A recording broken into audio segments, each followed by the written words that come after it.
Former Canadian Prime Minister Brian Mulroney joins us from Washington. He spoke at George Bush's funeral today. Eulogy about their personal friendship, the president's role in history, and how he was a friend to Canada. Mr. Mulroney, thank you so much for taking the time. You clearly had a very personal bond with this man, beyond the politics, beyond you being Prime Minister, he being President. This must be a very emotional day for you. What was it like to say goodbye to a friend in such a public way? Well, it was bittersweet in the sense that it made me very sad.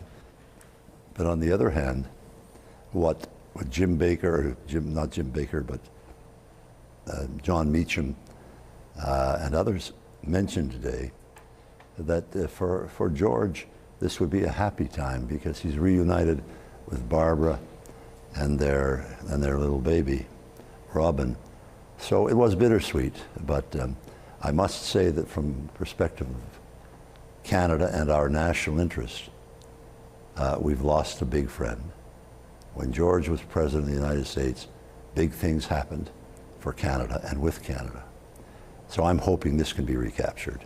It strikes me that you are very much an ambassador for our country, and you have long recognized how crucial that relationship actually is. It's going through some challenging times nowadays, as you are very familiar with. How do we reset the clock? How do we rebuild? How do we get back to where we used to be? Well, it all depends on the Prime Minister, because he's the only one that can deal with the President. Now, when I was there, I dealt with Ronald Reagan and George Bush and Bill Clinton. Those were my three interlocutors. So I was privileged.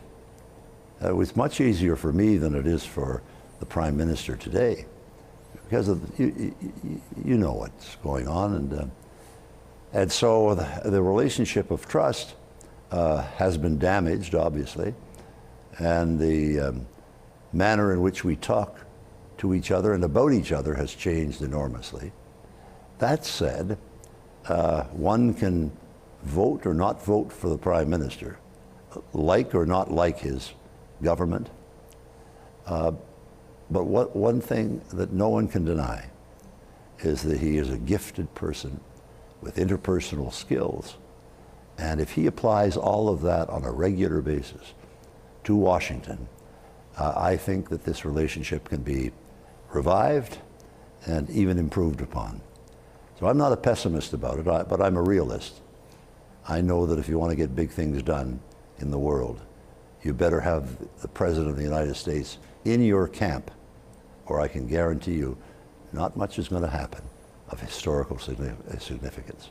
It strikes me that the relationship you had with President Bush was an honest one, that you could defend Canada's interests, but also give frank advice on international issues as they came up, and yet still manage at the end of the day to stay friends without any lasting anger, bitterness, nastiness. Seems to be a much rarer thing nowadays, doesn't it? I think it is, you know, and when George was president and we were planning the war in the Middle East, to expel Iraq from Kuwait, I said to him at not at Camp David, at Walker's Point in the summer of 1990. I said, George, I agree with everything you said, and Canada is going to support you in this war.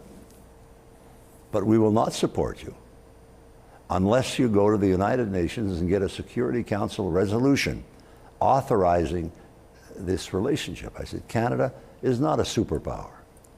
We work multilaterally. And the United States, the United Nations is a major part of that puzzle for us. So, and you're going to have one hell of a tough time, I said to George, if you proceed without Canada, because everybody in the world is going to say, what's going on? They can't even get their dear friends, the Canadians, on side. So, you'd think that he would have been offended by that. Not at all. He told his administration, we are going for a resolution at the Security Council. And he was instrumental in all of that. So he took criticism, he took advice, and he knew how to act on it and to act on it in Canada's favor. I want to tell you, he resolved a lot of matters for us, not just NAFTA and not just the Acid Rain Treaty, but many other important things for Canada, he resolved them giving the benefit of the doubt at all times to Canada. So that was pretty good. That was a pretty good deal for me. And so I made certain that our relationship with the United States of America, irrespective of the criticism I would get back home from the loony left on this kind of thing, I think that it's a major step forward when this can be done. And I was very pleased to have that available to Canada when I was Prime Minister. One final thing, since you are in Washington, speaking of criticism, if I can ask you something about what's playing out right now at the heart of this special relationship between our two countries. We know these tariffs against Canadian steel and aluminum, a big source of frustration for the Trudeau government. We signed on to this new NAFTA deal, those tariffs still in place. What would your recommendations be? I see, Todd, that some people in Canada said, well, Mr. Trudeau should not have signed NAFTA. He should have said to Trump, get rid of those tariffs first, and then I'll sign. Well, that sounds interesting. It's a nice thought, but it's never going to fly. And here's a $1.2 trillion a year trade agreement that we've signed with the United States and Mexico, and it is the richest free trade area in the world. And so, and Canada and Mr. Trudeau had helped prepare it, make it happen. So I think that, of course, he did the right thing by signing it. And I can bet you $1 to a donut right now that those sanctions are going to go away. Brian Mulroney joining us from Washington. He gave a eulogy today for his friend, George H.W. Bush. Thank you for this, Mr. Mulroney. Wonderful to have you on the program today. Thank you, Todd.